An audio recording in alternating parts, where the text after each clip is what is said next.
성경을 필 수 있는 분들은 가능한 성경을 피시고 보는 게 좋겠습니다. 로마서 8장 1절 2절의 말씀이 됩니다. 우리 2절의 말씀이기 때문에 다 같이 한번 읽어보도록 하겠습니다. 시작.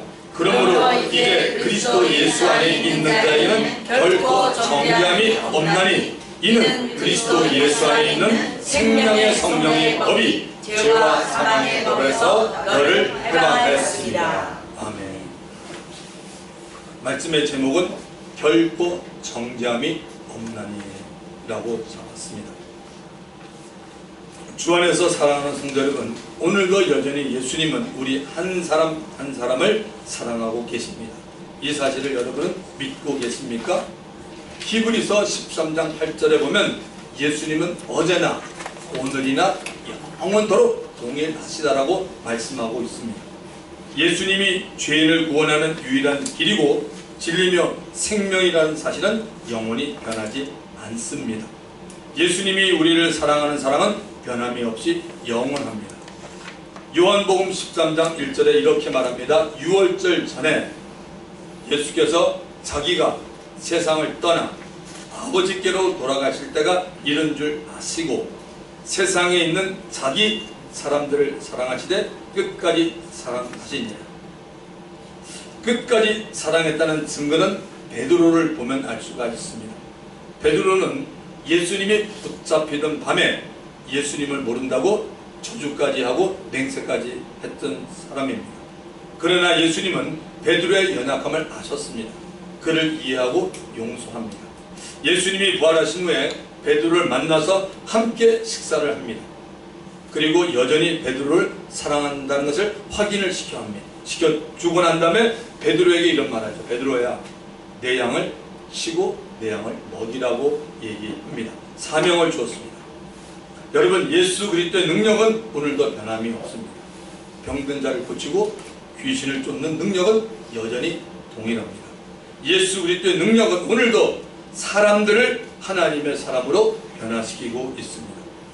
그동안 저희들은 28번의 주일 설교를 통해서 로마서 1장부터 지난주 7장까지를 살펴보았습니다. 1장에서는 7번의 설교, 그리고 2장에서는 2번, 3장에서 5번의 설교를 했고 4장에서는 제가 3번, 5장에서는 5번, 6장에서는 3번, 7장에서 3번의 설교를 진행했습니다. 그러니까 1장하고 3장하고 5장에서는 조금 설교가 많았습니다.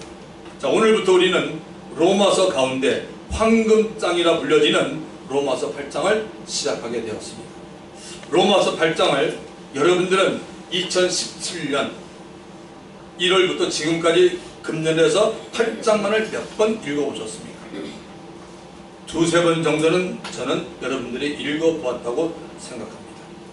가능한 많이 읽어보아야 이해도 되고 질문도 생기고 암기하고픈 마음도 생기게 됩니다.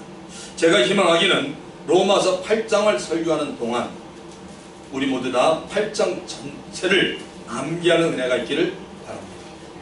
그래서 여러분 가운데는 암기 그러니까 마음을 탁 닫는 사람도 있는 겁니다.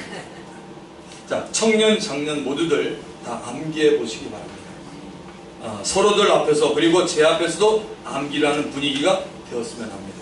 매일 1시간씩 한 달만 여러분이 투자하면 8장 전체를 정확히 암기할 수가 있습니다.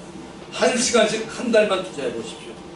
암기를 하신 분들이 많으면 주 안에서 우리 교회, 반석교회 자랑이 될 수 있습니다. 하나님이 하나님의 백성 자녀들에게 자랑하라고 말한 것이 있습니다. 예레미야서 9장 24절. 하나님이 그 자랑이라 했습니다. 자랑하는 자는 이곳으로 자랑할지니 곧 명철하여 나를 아는 것과 사람이 아니죠. 누구죠? 하나님을 아는 것과 나 여호와는 사랑과 정의와 공의를 땅에 행하는 자들께 받는 것이라. 나는 이 일을 기뻐하노라. 여호와의 말씀이니라.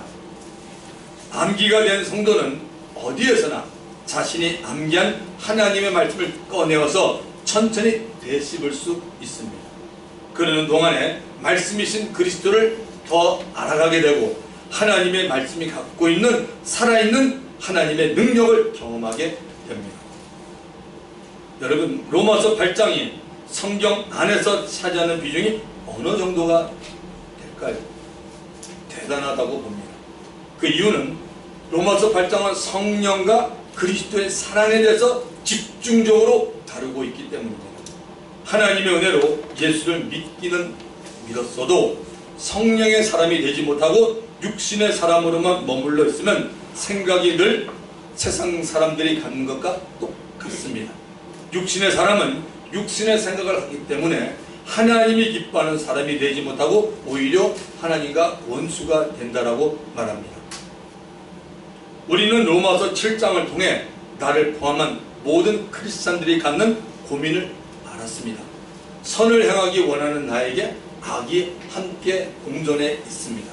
그 원인은 저와 여러분 우리 안에 죄가 있기 때문이라고 말하네요. 로마서 7장 20절에 보시면 만일 내가 원하지 아니하는 그것을 하면 이를 행하는 자가 내가 아니요 내 속에 거하는 죄인이라고 말합니다.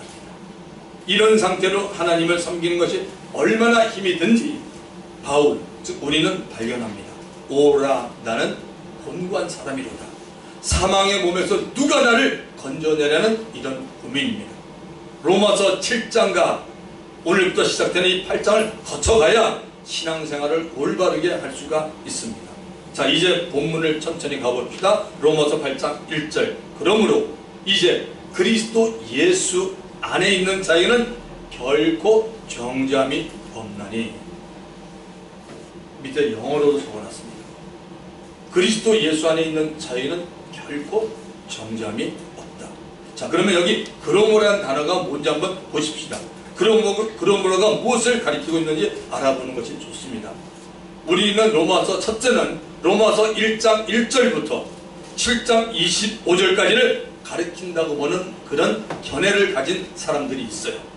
로마서 1장부터 7장까지를 읽어보았으면 그리스도 예수 안에서 정죄함을 받지 않고 살기 위해서 로마서 8장을 읽고 가르친 대로 행하여야 한다는 것입니다. 두 번째는 로마서 7장만을 가리키는 것이라 보는 견해입니다. 이 그러므로가 육신으로 섬기는 것과 마음으로 섬기는 것을 구분하지 못하고 있는 자들에게 필요한 것은 이제 시작되는 로마서 8장이라는 것입니다. 이 두 가지 견해 가운데 여러분들은 어느 쪽이라고 보십니까? 어느 쪽을 택해도 상관없습니다. 저는 로마서 7장 한 장만을 가리킨다고 보고 있습니다.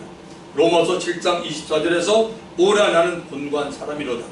사망의 몸에서 누가 나를 건져내라는 고민과 함께 탄식했던 바울의 심정을 이해할 수 있기 때문입니다.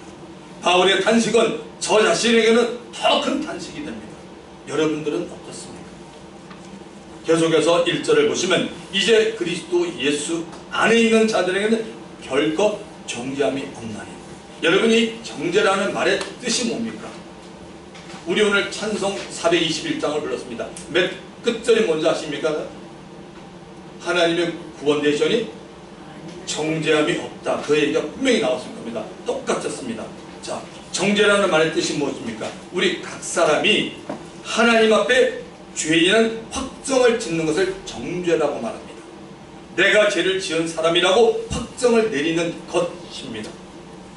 자, 요한복음 3장에 가면은 이런 말씀이 있습니다. 18절에 요한복음 3장 18절에 그를 믿는 자는, 여기 그는 예수입니다. 그를 믿는 자는 심판을 받지 아니하는 것이요 믿지 아니하는 자는 하나님의 독생자 이름을 믿지 아니함으로 벌써 뭐했다 그래요? 심판을 받은 것이 하나님의 말씀입니다. 정죄는 영어로 condemnation이라고 말합니다.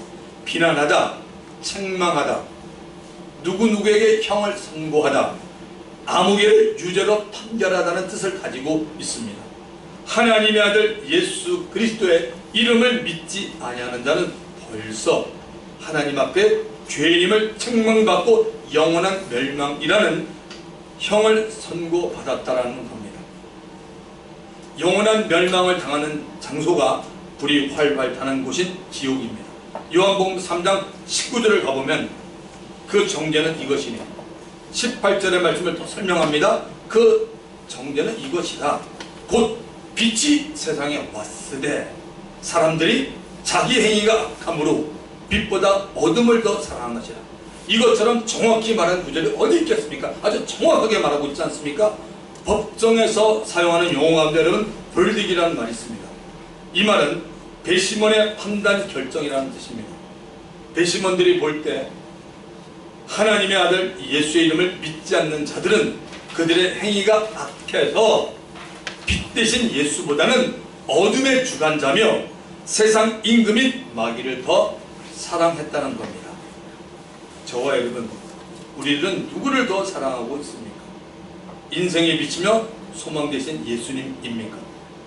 우리를 넘어뜨리고 유혹하는 마귀입니까? 둘 중에 하나를 택해야 돼요. 말로 답한다면 저와 여러분 모두는 당연히 예수님을 더 사랑한다라고 합니다. 그렇다면 예수님을 더 사랑한다 하면 사랑하는 예수님을 위해 살고 있습니까? 여기에 대한 답도 정확히 나와야 돼요. 누가 예수 믿는 우리들을 정죄하고 있습니까? 하나님 아버지는 그리스도 예수 안에 들어온 자들에게는 정죄를 하지 않습니다. 정죄를 받으면 마음이 불안하고 편하지 못합니다. 예수 믿는 우리들을 정죄하는 자는 마귀입니다. 마귀가 믿는 자들을 향해서 끊임없이 하는 일이 무엇입니까? 마귀는 많은 일들을 합니다.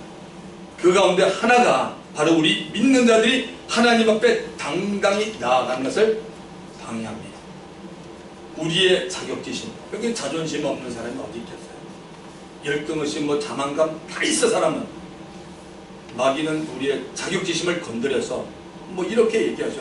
야, 너 같은 사람이 어떻게 거룩한 하나님 앞에 나아갈 수 있겠니? 라는 정죄의식을 심어줍니다. 어떻게 이렇게 뻔뻔스럽게 하나님 아버지 앞에 나아갈 수 있냐? 사람들이 너의 마음이나 행동을 하면 어떻게 생각할까? 라는 등 여러 가지로 우리들을 참수합니다. 하나님은 절대 이런 말 안 합니다. 마귀는 끊임없이 이렇게 얘기합니다. 저에게도 여러분 모두에게 동일할 겁니다. 마귀는 우리들 안에 있는 기쁨을 빼앗아가고 하나님을 두려워하는 마음이 들도록 합니다. 지금부터 잘 들어보시기 바랍니다. 하나님의 자녀들이, 여러분들이 하나님을 두려워하는 마음을 가지면 무엇을 하든지 하지 않든지 늘 불안해하고 의기소침해집니다. 하나님의 일을 하려는 의욕과 열정이 사라지게 됩니다. 괜히 일 내가 했다가 하나님께 책망이나 듣고 욕이나 얻어먹겠구나라는 마음이 듭니다. 너희는 먼저 그의 나라와 그의 의를 구하고 무엇을 하든지 하나님의 영광을 위해서 하라는 말이 너무나 부담이 됩니다. 일 자체가 부담되는 거 아니에요. 일을 하라고 하는 하나님이 부담이 되는 것입니다. 하나님은 항상 나에게 무서움을 주고 겁을 주는 분야는 인상을 도저히 지울 수가 없는 겁니다. 하나님을 섬기는 것이 마지못해서 혼나지 않으려고 섬기는 결과를 초래하는 뿐입니다. 마귀는 여러분 진리가 없기 때문에 늘 우리에게 하나님을 잘못 알도록 만듭니다. 나 나름대로 판단하게 만들죠. 누구를요? 하나님을. 누가 만들어요? 마귀가. 고린도후서 2장 17절에는 우리는 바울이 말합니다. 수많은 사람처럼, 허다한 사람처럼 하나님의 말씀을 혼자 파괴하지 않아요. 그럼 혼자 파괴하는 게 누구죠? 마귀잖아요. 자, 에덴 동산의 사건을 한번 여러분 잘 기억해 보시기 바랍니다. 제가 여러분들, 우리 성도님들에게는 여러 번 말씀드렸어요. 저는 창세기 3장을 굉장히 이렇게 많이 보고 연구하고 귀하게 하는 목회자라고 그랬어요. 인간의 운명이 거기서부터 다 깨진 겁니다. 자, 에덴 동산의 사건을 잘 기억해 보십시오. 마귀의 속임이 하와에게 어떻게 나타납니까?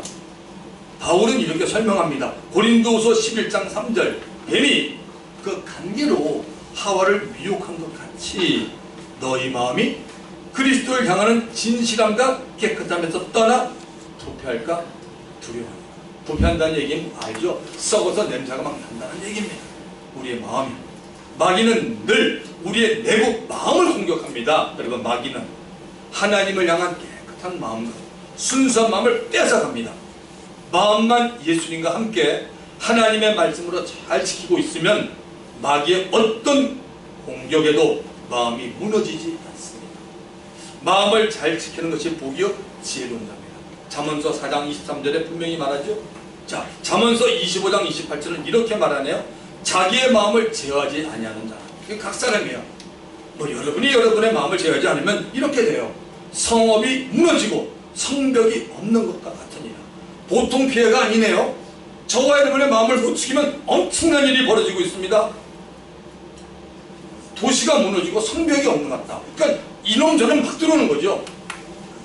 마음을 잘 지키는 자는 신앙생활 잘 할 수 있습니다. 오늘 잘 듣고 깨달으시기 바랍니다. 마음을 잘 지키는 자는 신앙생활 잘해요. 여러분 어디 있든지 각 사람이 자신의 마음을 잘 지키고 있어야 합니다.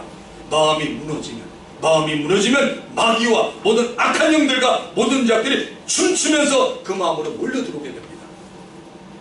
될 대로 되라는 자세는 영적으로 보면 아주 여러분 위험한 행동입니다. 세상 사람들이 하는 거야. 영적으로 뭐 되려면 돼. 이건 정말 아닙니다. 이건 여러분 마귀도 듣고 있습니다. 하나님도 듣기 때문에 우리가 긍정적인 사람이 되어야 하잖아요. 무심코 던지는 말에 정말 우리의 영혼이 피폐해집니다. 그래서 말 한 번 할 때마다 그리스도인들은 정말 생각을 많이 해야 됩니다. 하나님은 저와 여러분 우리의 마음의 두려움을 결코 주지 않습니다. 분명하게 말씀하고 있습니다. 디모데후서 1장 7절. 이것도 제가 여러 번 말씀드렸죠. 오늘 다시 한번 들어보십시오. 하나님이 우리에게 주는 두려운 마음이 아니요. 하나님이 줘야 안 준다 했잖아. 하나님이 우리에게 주는 두려운 마음이 아니에요. 오직 능력과 사랑과 절제하는 마음이에요. 바울이 믿음 안에서 사랑했던 디모데에게 보낸 마지막 편지입니다. 로마서를 기록한 이 바울이 로마서 기록한 후에 10년이 지나서 기록한 게 이 말씀이에요. 지금 우리 로마서를 보고 있지 않습니까 여러분? 이걸 기록하고 10년이 지난 후에 마지막으로 쓴 편지 가운데 이 말을 남긴 거예요. 디모데야, 하나님이 우리에게 주신 것, 우리 그리스도인들에게 주신 것은 두려운 마음이 아니다. 사랑과 능력과 절제하는 마음을 줬다라고 분명히 말합니다. 혹시 저와 여러분 우리들 가운데 이 두려워하는 마음이나 두려움 때문에 늘 불안한 분이 계십니까? 이렇게 하십시오. 집에서나 사무실에서나 자동차 안에서 가장 여러분 눈에 잘 보이는 곳에 하나님이 우리에게 주는 두려운 마음이 아니다라고 써붙여 놓으세요. 그건 늘 써붙여 놓으세요. 그리고 매일 읽어서 믿음이 생기도록 하십시오.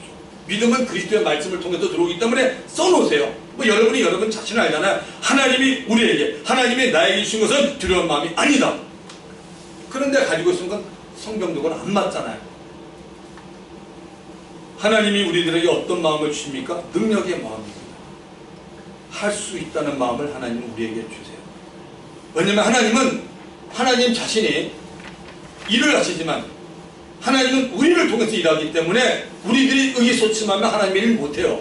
하나님 우리들에게 할 수 있다는 마음을 주십니다. 빌립보서 4장 13절이나 마가복음 9장 23절에 나와 있죠. 제가 처음 예수님을 인격적으로 경험했던 말씀이기도 합니다. 제 마음에 할 수 있다라는 마음을 주신 겁니다. 그 전까지는 그런 마음 본 적이 없었어요. 아주 오래전에 시카고에서 하나님께서 저를 만나면서 저에게 이런 마음을 줬어요. 할 수 있다는 마음을 주었습니다. 그래서 저는 그날 밤에 바로 마가복음 9장 23절 할 수 있거든이 무슨 말이냐? 믿는 자에는 능치 못함이 없다는 이 말씀을 정말 저는 경험을 했습니다.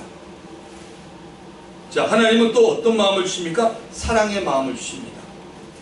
사람을 볼 때 갖는 마음이 뭐냐면 사랑의 마음입니다. 영혼을 사랑하는 마음이죠. 중요한 건 여러분 사람을 사랑하는데 영혼을 빼지 마십시오. 그건 세상이죠. 우리 그리스도는 철저하게 뭡니까? 영혼을 사랑하는 마음을 주는 게 이게 하나님 우리에게 주신 마음이에요. 저와 여러분 안에 영혼을 사랑하는 마음이 있습니까? 있다면 하나님이 주신 마음입니다. 다시 로마서 8장 1절로 돌아갑니다. 너무 중요하기 때문에. 그러므로 이제 그리스도 예수 안에 있는 자에게는 결코 뭐예요? 정죄함이 없나니. 바울은 이 정죄가 누구에게는 없고 통하지가 않는다고 말하고 있습니까? 누구입니까? 나에게입니까? 자신 있게 말하고 싶죠. 누구에게입니까? 그리스도 예수 안에 있는 자. 아멘. 그리스도 예수 안에 있는 자에게입니다. 우리 옆이나 앞이나 뒤에 있는 분에게 그리스도 예수 안에 있습니까? 라고 한번 물어보세요. 그리스도 예수 안에 있습니까? 확실하게 대답해야죠. 예, 저는 그리스도 예수 안에 있습니다. 확실하게 대답해야죠. 그리스도 예수 안에 있는 자, 딱 이미 한계점이 있잖아요. 결코 정죄함이 없다. 예수밖에 있으면 우리는 매일 눌리는 거예요. 안에 있는 자는 결코 정죄함이 없다라고 말합니다. 그러면 그리스도 예수 안에 있다는 말에 대해서 한번 보십시다. 내가 그리스도 예수 안에 들어갔다는 말입니다. 우리들이 그리스도 예수 안에 들어갔다는 말입니다. 내 소속이 하나님을 모르는 세상에서 하나님의 은혜로 예수를 믿게 되어 그리스도 예수 안에 들어갔다는 말입니다. 그리스도 예수 안에서 인생을 살아가는 사람이 되었다는 말입니다. 그리스도 예수가 나의 주인이 되고 나의 구세주가 되어서 그분의 영향력 안에 살아가는 사람이 되었다는 겁니다. 예수님에 대해서 올바른 신앙 고백을 하는 자들이 그리스도 예수 안에 있는 자들입니다. 제가 수요일날 성경 공부 시간에도 말씀을 드렸는데 예수님의 12제자들은 거의 3년 동안 스승인 예수를 따라다니면서 수많은 기적을 보았습니다. 천국 복음과 하나님에 대해서도 들었고 거기다 병을 고치고 귀신을 쫓는 능력도 그들은 받았습니다. 어느 날 예수님은 12제자들 데리고 빌립보 가이사라 지방에 와서 얘들아, 사람들이 나를 누구라고 생각하고 있는지 물었습니다. 사람들은 예수님을 세례 요한이라고 합니다. 예수님을 엘리야라고 말합니다. 예레미야, 그리고 선지자 중에 하나라고 말하고 있습니다. 이 말을 듣고 난 예수는 12제자들을 향하여 그러면 너희는 나를 누구라고 생각하느냐고 물었습니다. 마태복음 16장 16절 시몬 베드로가 대답하여 이르되 주는 뭐요? 그리스도시요 살아계신 하나님의 아들이시라는 고백을 합니다. 베드로가 용기 있게 예수님은 그리스도시요 살아계신 하나님의 아들이라고 말을 했습니다. 베드로가 예수님에 대한 고백에 대해서 예수님이 어떻게 말했는지 궁금합니다. 그 다음 절에 보면 마태복음 16장 17절 예수께서 대답하여 이르시되 바요나 시몬아 네가 복이 있도다. 이를 내게 알게 한 이는 혈육이 아니요 사람이 아니고 하늘에 계신 내 아버지시니라. 예수가 누구인지 베드로가 정확히 말씀으로 예수님은 베드로에게 복이 있다라고 말합니다. 이어서 더 중요한 말을 합니다. 예수가 그리스도라고 알게 한 분이 있다고 말합니다. 그분은 예수님이 아닙니다. 그분은 성령님이 아닙니다. 그분은 누구예요? 하나님 아버지입니다. 나와 있잖아요. 하늘에 내 아버지십니다. 그래서 우리가 말씀을 정확히 알아야 됩니다. 대충 알지 마세요. 굉장히 대충 알면 대충 안 것만큼 알고 손해예요. 정말이에요. 이거 말씀이 진리이기 때문에 그래요. 수많은 이단들이 있습니다. 우리 주위에는 말 잘하는 사람이 얼마나 많은지 몰라요. 말 잘하는 사람 말쟁이라 그러면 돼요. 말쟁이. 말을 너무 잘해요. 말 잘해서 먹고 사는 직업도 많잖아요. 아나운서들. 제가 뭐 그분들 직업을 뭐라는 게 아니라 우리들도 마찬가지예요. 말 잘하고 안 하고는 큰 문제가 아니야. 더 중요한 건 뭐니까 하나님을 올바르는 게 훨씬 더 중요합니다. 주님을 온전히 알고 성령에 사로잡혀서 하나님의 사람이 되어서 우리가 쓰임받는 얼마나 귀한 일들이 많이 일어나겠습니까? 자, 기억하십시다. 하나님 아버지가 예수 믿는 자에게, 저와 여러분들에게 예수가 구약의 약속이 된 그리스도라고 알려주고 있습니다. 누가요? 하나님 아버지가. 저도 예수님에 대해서 바른 고백을 하고 있습니다. 여러분들도 예수님에 대해서 바른 고백을 하고 있다고 봅니다. 다 하나님의 은혜입니다. 여러분, 신앙은 주체가 내가 아닙니다. 누구예요? 하나님입니다. 하나님이 창세전에 정한 사람은 반드시 예수를 믿게 해준다는 말입니다. 그 정해진 사람은 반드시 복음을 들어야 합니다. 복음을 듣고 예수를 영접한다는 말입니다.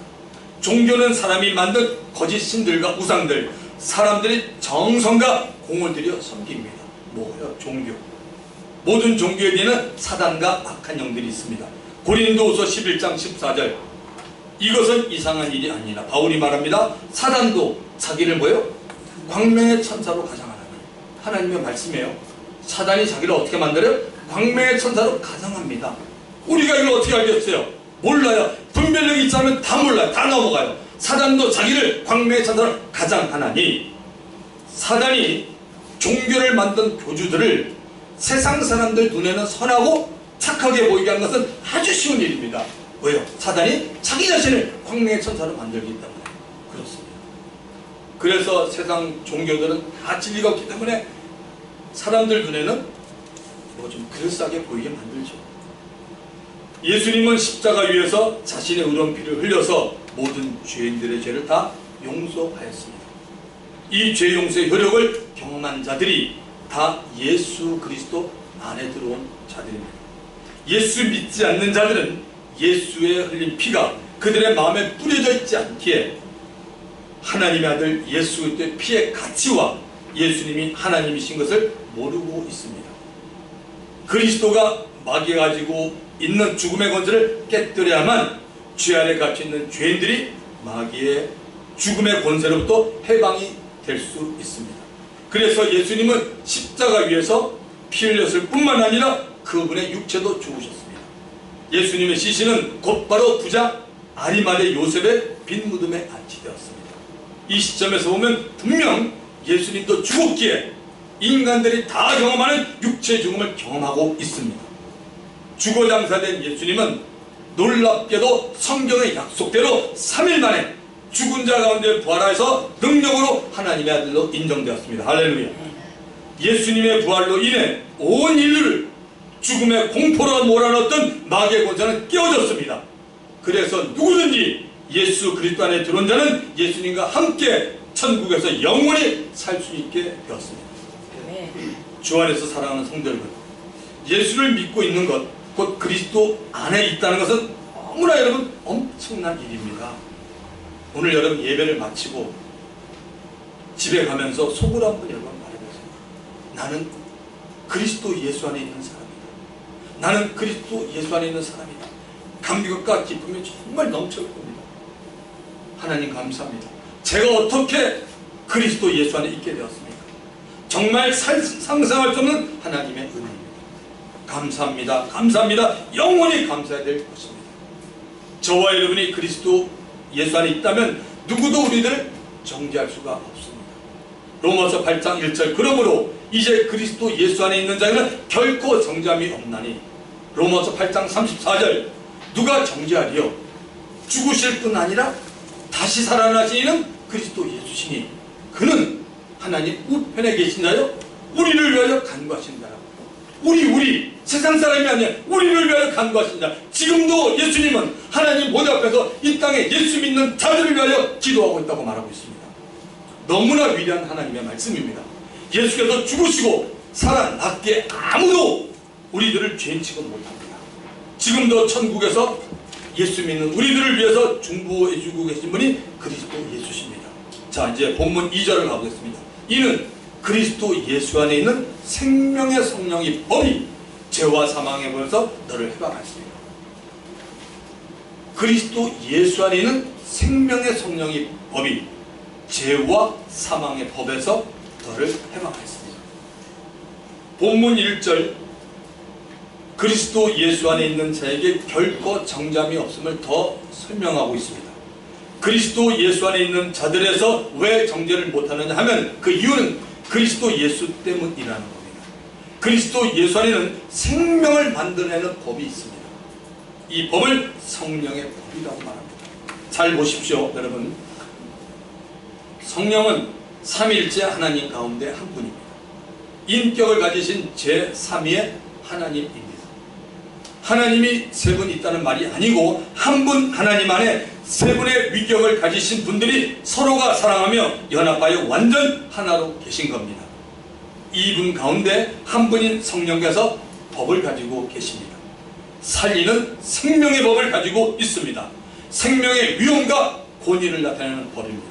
그런데 이 법은 성령님 혼자서 나타내는 법이 아닙니다. 반드시 예수 그리스도를 통해서만 나타나는 법입니다. 그래서 바울은 이것을 그리스도 예수 안에 있는 생명의 성령의 법이라고 알려주고 있습니다. 성령님은 항상 예수님의 영광을 나타내시는 분입니다.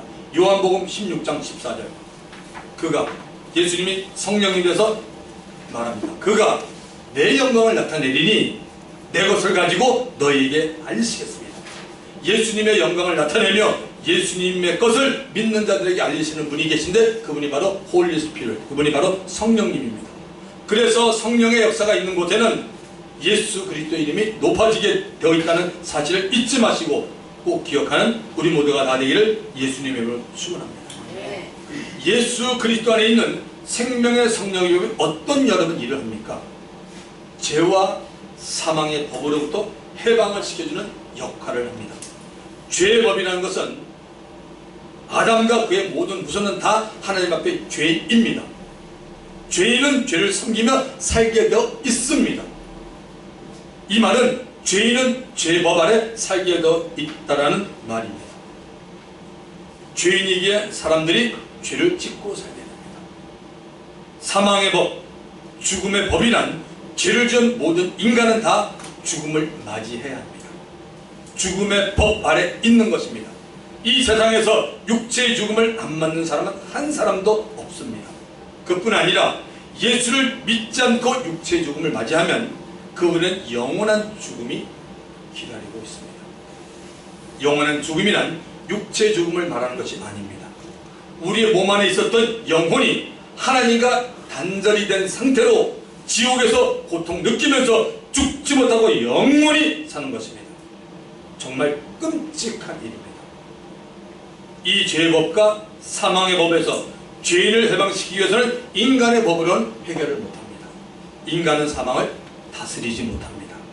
한 사람의 일상을 말하면 탄생부터 죽음까지를 말합니다. 오직 전능하신 하나님만이 아들 예수 그리스도를 통해서 죄인인 인간들을 살려내십니다. 또한 살려낸 사람들이 이 땅에 사는 동안에 계속 죄와 사망의 법에서 계속 나와서 살기를 하나님은 원하십니다. 그 유일한 대답은 바로 예수 그리스도 안에 있는 생명의 성령의 법입니다. 예수 그리스도 안에 있는 생명의 성령의 법을 알고 인정하고 믿고 살게 되시기를 바랍니다. 죄와 사망의 법부터 벗어나서 자유를 누리며 살아가는 우리 모두가 다 되기를 주의 이름으로 축원드립니다. 이 시간 우리가 성령을 통하여 깨달은 말씀 붙잡고 주님 한번 부르고 통성하여 기도합니다. 주여 하나님 아버지 감사드립니다. 하나님 아버지